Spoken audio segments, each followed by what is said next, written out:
अब लेकर आए हैं इस चैप्टर की मोस्ट इंपॉर्टेंट ऑब्जेक्टिव क्वेश्चन जो आपके एग्जाम के लिए इंपॉर्टेंट होंगे। आईटी जेईई लेवल के एग्जाम में भी पूछे गए ऐसे एमसीक्यू भी इस वीडियो में हमने ऐड किए हैं जो कि आप आसानी से सॉल्व कर लोगे अगर आपने दोस्तों हमारे इस चैप्टर को हमारे वीडियो से अच्छी तरह से पढ़ा हुआ है। क्योंकि हमारा गोल है कि अगर आप फिजिक्स में 100 आउट ऑफ 100 मार्क्स पक्के करोगे, इसलिए हर वीडियो में हमने आपको न्यूमेरिकल्स भी इंपॉर्टेंट कराए हैं और इस वीडियो में हम आपको इंपॉर्टेंट ऑब्जेक्टिव क्वेश्चन कराएंगे जिससे आपका एक भी नंबर छूटे नहीं। ओके, तो इस वीडियो में आपको क्या मिलेगा? ऐसे एमसीक्यू जो कि एग्जाम में पूछे गए वो जिससे आपका एग्जाम में इस चैप्टर से एक भी एमसीक्यू नहीं छूटे। और साथ ही साथ आगे आने वाले आईटी जेईई लेवल नीट में भी दोस्तों एमसीक्यू ही आते हैं मेंस के एग्जाम में, इसलिए अगर आप अभी से प्रैक्टिस करोगे तो आगे आपको क्या मिलेगा? फायदा मिलेगा। तो चलिए आप वेट नहीं करते, इंपॉर्टेंट ऑब्जेक्टिव क्वेश्चंस की इस वीडियो को स्टार्ट करते हैं और फिजिक्स में फोड़कर 100 आउट ऑफ 100 मार्क्स पक्के कर लेते हैं।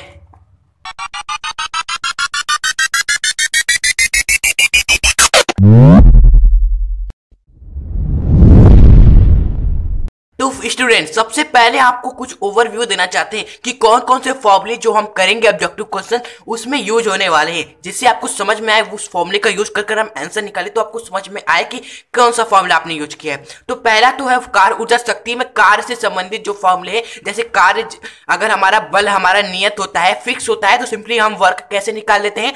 बल गुणे विस्थापन कर देते हैं। लेकिन क्या होता है, कभी कभी हमें जो बल होता है एवं विस्थापन होता है वो सदिश के रूप में दिया होता है, उन सदिशों का हम अदिश गुणनफल कर देते हैं। अगर हमारा बल हमारा क्या होता है? परिवर्ती होता है, ये खा लेंगे। तो वर्क का दोस्तों एक फॉर्मूला होता है परिवर्ती बल के लिए, समाकलन x1 से x2 f डॉट dx, ये फॉर्मूला होता है x। और ऊर्जा की बात करें तो ऊर्जा में दोस्तों जो कार्य होता है, ऊर्जा अगर हम बात करें तो कार्य ऊर्जा के रूप में अगर हम देखें तो वह गतिज ऊर्जा काइनेटिक एनर्जी में परिवर्तन के बराबर होता है। आप एनर्जी गतिज ऊर्जा तो आप सभी को पता होती है, क्या होता है? हाफ mv² होता है। और स्थितिज ऊर्जा पोटेंशियल एनर्जी किसके बराबर होती है? किसी वस्तु को अगर हम h ऊंचाई तक लेकर जाते हैं तब उसमें स्थितिज ऊर्जा क्या होती है? mgh होती है। ओके, बाकी स्प्रिंग वाली भी स्थितिज ऊर्जा होती है, लेकिन यहाँ पर इस ऑब्जेक्टिव क्वेश्चन में हम गुरुत्वीय स्थितिज ऊर्जा की बात करेंगे। उसके बाद काइनेटिक एनर्जी का बहुत ही महत्वपूर्ण फॉर्मूला है दोस्तों, काइनेटिक एनर्जी गतिज ऊर्जा बराबर होती है हाफ mv², लेकिन साथ ही साथ काइनेटिक एनर्जी p²/2m के भी बराबर होती है, जहां पर p आपका क्या होता है? आपको पता होगा जो आपका mv ये संवेग होता है। अगर कहीं कहीं क्वेश्चन में आपको संवेग दिया है ओके और गतिज ऊर्जा के बारे में कुछ पूछ रहा है तो आप समझ जाना कि गतिज ऊर्जा का यही वाला सूत्र लगेगा। ओके, सेकेंड है आपका शक्ति में, शक्ति को आपको पता ही होगा, शक्ति हमारा क्या होता है? कार्य करने की दर के बराबर होता है। तो power simply work upon time होता है, कार्य आपने जितना किया और कितने समय में किया ये आपका शक्ति होता है। सेकेंड बात हम सभी जानते हैं कार्य हमारा f डॉट एस होता है, तो यही हम मान यहाँ पर रख देंगे, सिंपली बटे में टी हो गया। तो यहाँ से हम एक चीज देखेंगे, अगर हम एफ को अलग कर ले तो एस अपॉन टी हमारा क्या बनेगा? एक वेग का सूत्र बनेगा, वेग एफ डॉट वेग जो है वेलोसिटी वी भी हमारा पावर के बराबर होता है। तो ये दोनों फॉर्मूले आपको याद रखने शक्ति से बराबर और ये कुछ फॉर्मूले है कार्य एवं ऊर्जा के बराबर। तो आप चलिए फटाक से शुरुआत करते हैं ऑब्जेक्टिव क्वेश्चंस की। ये सभी फॉर्मूले जो हमने आपको बताए हैं और ये सभी जो एमसीक्यू आपको सामने है वे सभी आपको दोस्तों लिंक आपको डिस्क्रिप्शन बॉक्स में मिल जाएगा, उस पर क्लिक करके आप डाउनलोड कर सकते हो सभी का नोट। ओके, एक ही पीडीएफ में। आइए देखते हैं पहला हमारा एमसीक्यू क्या है, ऑब्जेक्टिव क्वेश्चंस क्या है। दोस्तों ये सभी ऑब्जेक्टिव क्वेश्चन पूछे गए हैं, मैं गारंटी देता हूं इसी तरह के ऑब्जेक्टिव क्वेश्चन आपके एग्जाम में आए हैं। हम चाहते तो आपको सिंपल कराकर आपको खुश कर सकते हैं, लेकिन क्या फायदा जो आपके एग्जाम में आ ही नहीं हो उनसे उन्हें कर करके आपको क्या फायदा होगा? चलिए इसलिए हम बढ़िया एमसीक्यू लेकर आए जो आपके एग्जाम में पूछे गए हैं। तो पहला एमसीक्यू है, बल आपको दिया है F बराबर 7 - 2x + 3x², ये परिवर्ती बल है। तो यहाँ पर अब कौन सा सूत्र लगेगा? परिवर्ती बल का सूत्र लगेगा। तो विस्थापन है x अक्ष पर, x बराबर 0 से x बराबर 5 मीटर तक, तो यानी कि x1 हमारा 0 है और x2 हमारा 5 है। में कृत कार्य W क्या है वो हमें निकालना है। ओके, तो सिंपली यहाँ पर हम परिवर्ती बल का सूत्र लगा देंगे। देखिए कितने बच्चे सॉल्व कर रहे होंगे इसे परिवर्ती बल का सूत्र लगाकर। आइए निकालते हम दोनों मिलकर। ओके, तो यहाँ पर बल हमें दिया हुआ है ये, एवं जो हमारा विस्थापन है x1 से x2 ये, तो वर्क हमारा क्या हो जाएगा?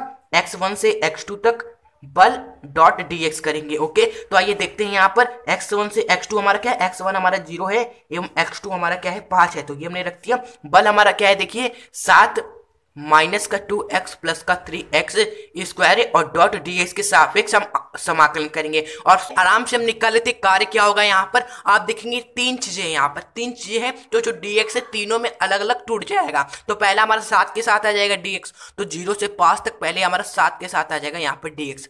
फिर देखिए माइनस लगाया, फिर 0 से 5 तक हमारा क्या है 2x है और इस 2x के साथ हमारे पहले dx आ जाएगा। फिर यहाँ पर प्लस का साइन लगाया, हमारा क्या है अंदर 3x है, 0 से 5 तक इसके साथ आ जाएगा टेक्स्ट। तो तीनों के साथ अलग अलग आ गया।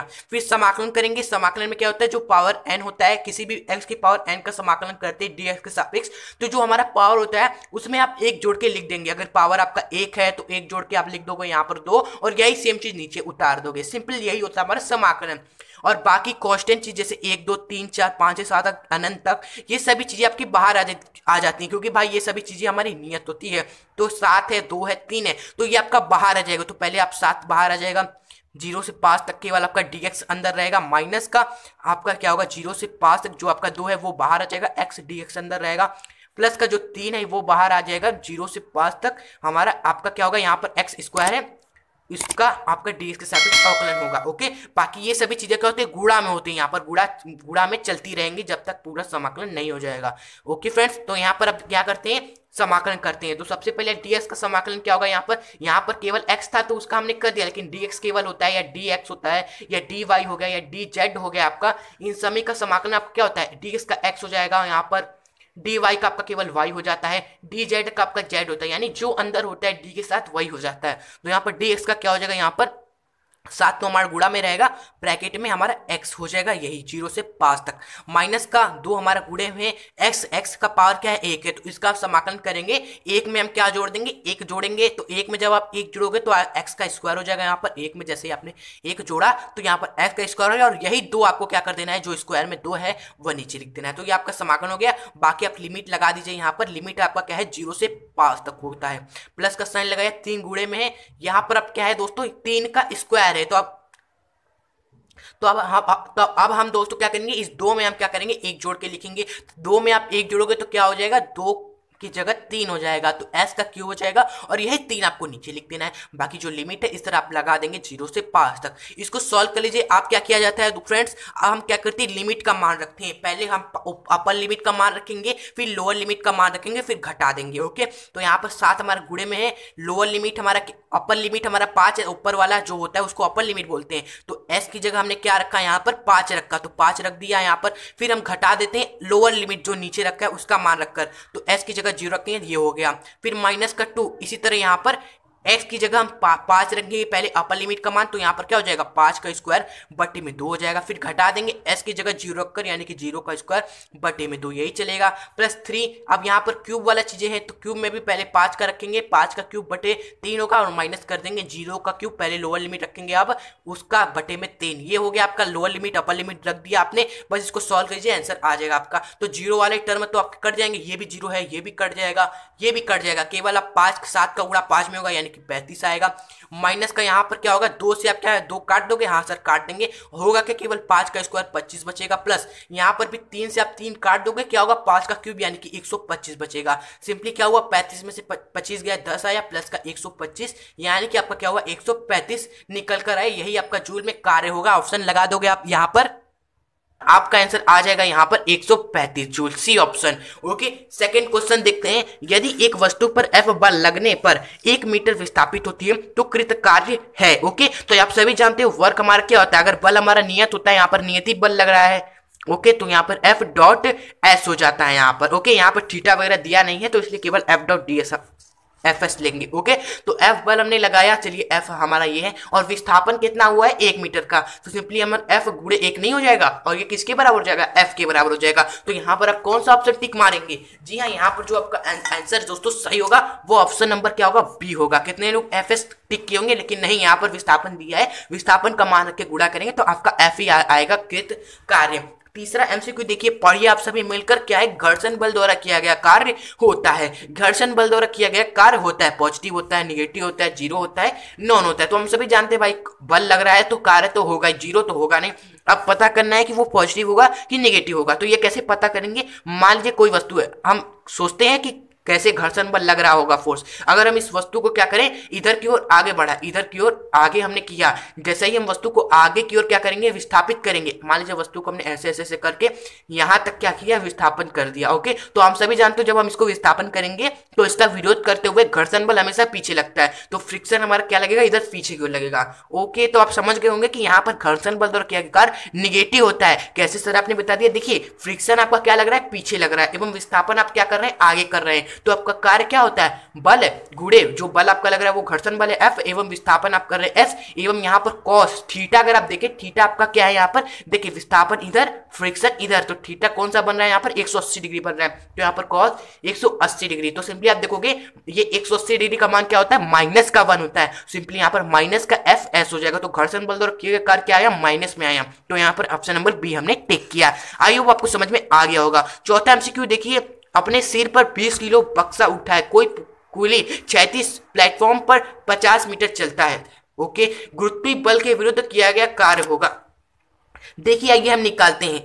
अगर कोई कूली क्या करेगा, 20 किलो बक्सा, मान लीजिए ये क्या है आपका 20 किलो का बक्सा है, इसको उठाकर 36 प्लेटफॉर्म में 50 मीटर चलता है, यानी ये कोई 36 इस तरह प्लेटफॉर्म है, ये कूली क्या किया, इस बक्से को इस तरह उठा के कितना चला है, यहाँ से इधर की ओर चला है। देखिए 36 में कहा है, 36 में 50 मीटर चलता है, तो 36 में मान लीजिए यहाँ पर 50 मीटर चला। ओके, पूछा क्या गया है, पूछा है हमसे गुरुत्व बल के विरुद्ध। तो आप सभी जानते हो गुरुत्व बल इस पे क्या लगेगा, ब्लॉक पर कहाँ लगेगा गुरुत्व बल, इस तरह नीचे की ओर लगेगा, mg गुरुत्व बल लगा नीचे, एवं विस्थापन जो कर रहा है कूली क्या कर रहा है, 36 में आगे। तो इनके बीच में अगर हम थीटा देखें, थीटा कितना बन रहा है सर, थीटा तो यहाँ पर 90 डिग्री बन रहा है, क्योंकि देखिए 50 मीटर आगे, mg लग रहा है नीचे, तो इनके बीच में जो एंगल बनेगा वो एक दूसरे के लंबवत है ना, तो 90 डिग्री बनेगा। और आप सभी जानते हो अगर आप वर्क निकालने की कोशिश करोगे तो वर्क क्या होता है, बल गुणे विस्थापन एवं cos थीटा होता है, और यहाँ पर बल रखोगे, विस्थापन रखोगे, कोई दिक्कत नहीं होगा, लेकिन यहाँ पर cos थीटा की जगह आप क्या करोगे,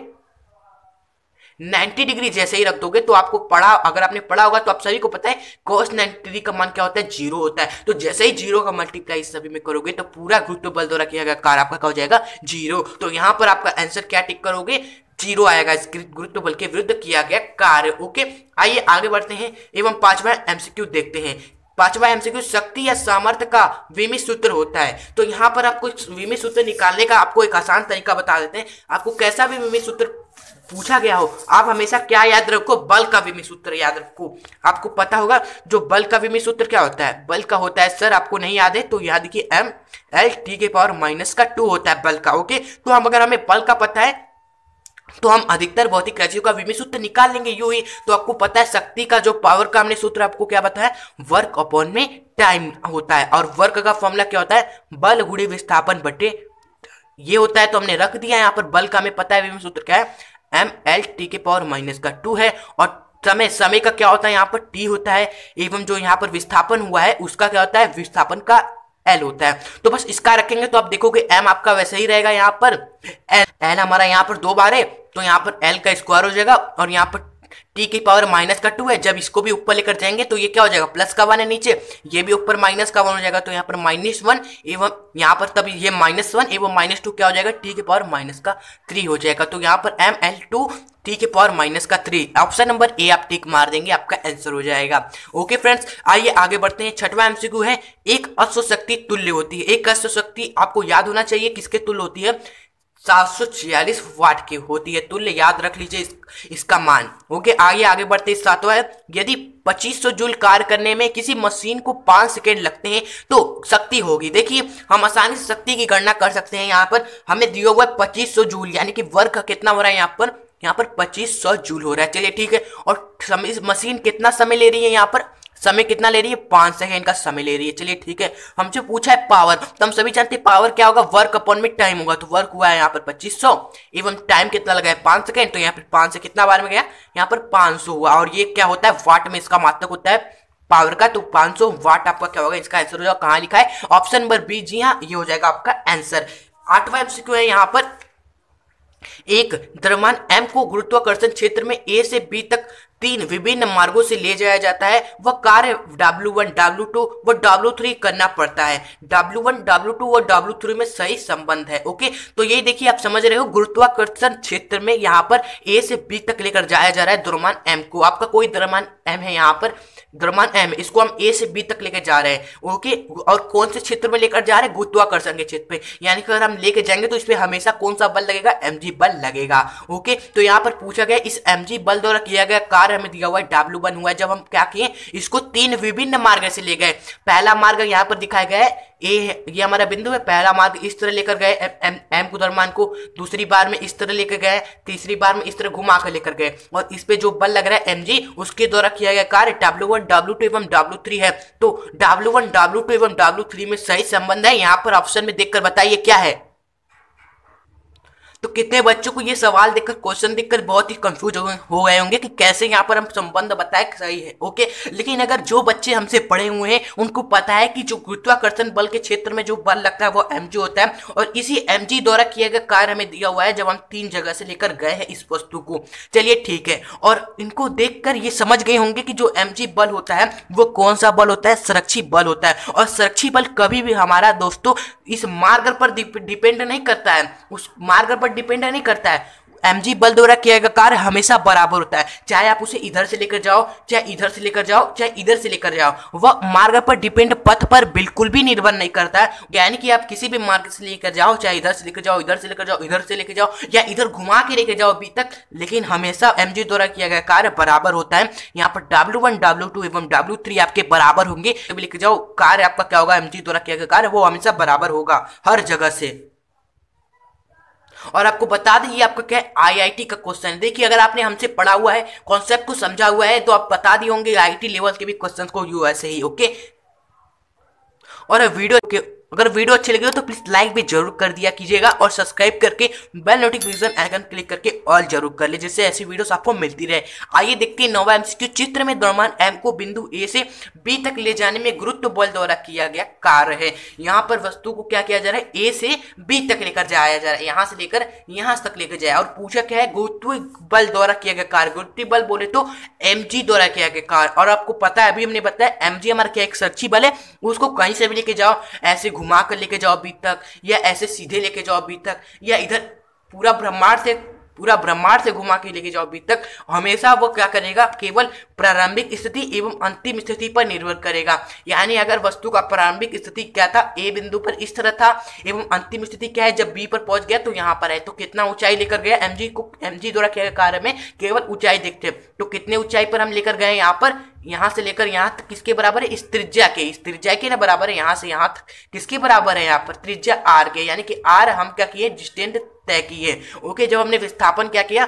r तय किया, और बल हमारा क्या लग रहा था? यहाँ पर mg द्वारा ही लग रहा था, तो सिंपली वर्क हमारा क्या होगा? यहाँ पर mg r होगा। ओके, और ये माइनस मिलेंगे। क्यों सर माइनस मिलेंगे? क्योंकि mg हमारा नीचे लगता है और हम विस्थापित कर रहे हैं वस्तु को ऊपर की ओर। ओके, इसलिए दोनों विपरीत है तो माइनस लग जाएगा। तो ऑप्शन नंबर आप देख लोगे बी आपका यहाँ पर पहले का ये 9वां का सही उत्तर होगा। सेकंड बढ़ते हैं, आगे बढ़ते हैं। 10वां है, यहाँ पर बराबर द्रव्यमान M1 तथा M2, ये दोनों क्या है? द्रव्यमान बराबर है। दो पिंड है, उनके द्रव्यमान बराबर है। कि दो पिंड के वेग क्या है? 3v व 2v क्रमशः है। तो इनकी गतिज ऊर्जा का हमसे क्या पूछा है? अनुपात क्या होगा? ये हमसे पूछा है। देखिए हमें वेग दिया हुआ है, तो गतिज ऊर्जा क्या हम नहीं निकाल सकते? सर बिल्कुल निकाल सकते हैं। और इनका अनुपात पूछा है, यानी कि अगर पहले पिंड का गतिज ऊर्जा पहले निकालेंगे, काइनेटिक एनर्जी पहले पिंड का, और बटे में हम क्या कर देंगे? काइनेटिक एनर्जी दूसरे पिंड का निकाल के बटे में कर देंगे, तो यही अनुपात हो जाएगा।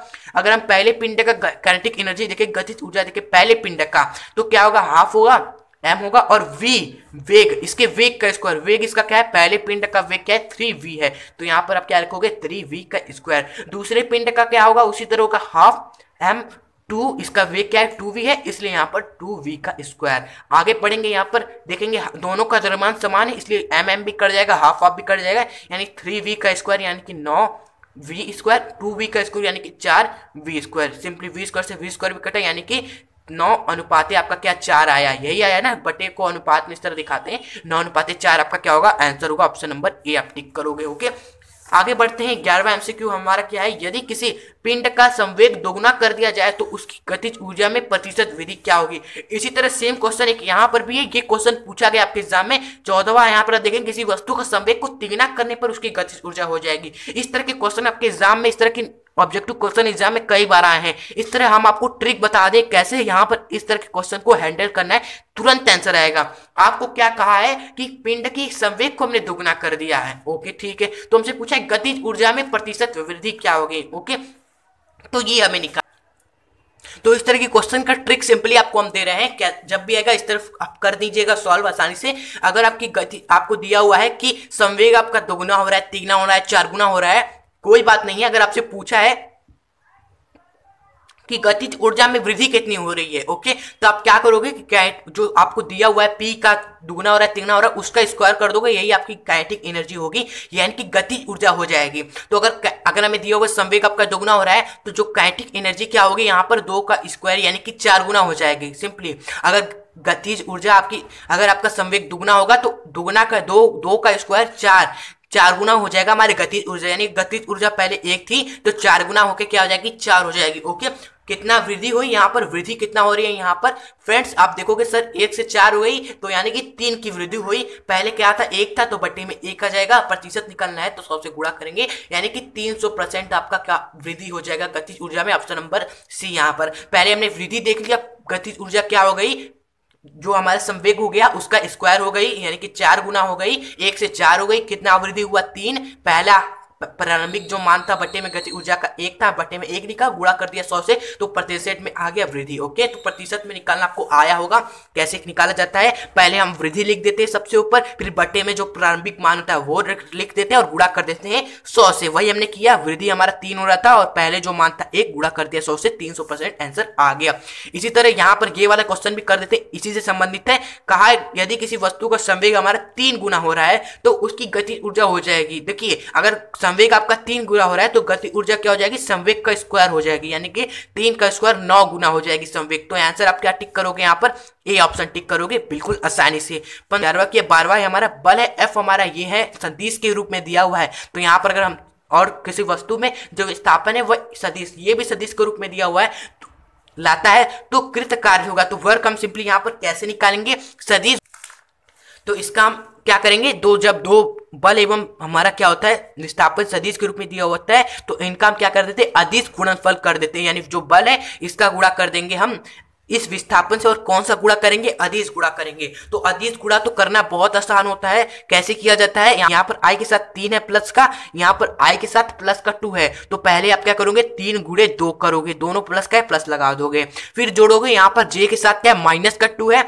यहाँ पर j के साथ क्या है प्लस का 3 है, तो सिंपली प्लस माइनस एवं प्लस क्या होगा, यहाँ पर माइनस का साइन आ जाएगा, यहाँ पर माइनस आ जाएगा। ओके, और 2 गुणे 3 क्या हो जाएगा, 6 हो जाएगा। यहाँ पर k के साथ हमारा 4 प्लस का है, यहाँ पर k के साथ हमारा 2 प्लस का है, तो 4 का गुणा करेंगे 2 में, 4 दूनी 8 और प्लस प्लस हमारा प्लस हो जाएगा। सिंपली 3 दूनी 6, फिर हमारे 6 माइनस में कट जाएंगे, बचेगा क्या 8, जो कि सी हमारा है, टिक कर दोगे आंसर हो जाएगा बिल्कुल आसानी से। बस जे के साथ के आई के साथ जो है, यहाँ पर आई के साथ जो है उसका गुणा करोगे, और चिन्ह भी देखना है, यहाँ पर प्लस था यहाँ पर प्लस था तो प्लस आएगा, यहाँ पर माइनस है प्लस है तो माइनस आएगा, और 2 गुणे 3 6, यहाँ पर प्लस है यहाँ प्लस है तो प्लस आएगा, 4 गुणे 2 यानी कि 8। बस इसको सॉल्व करिए आंसर आ जाएगा आपका।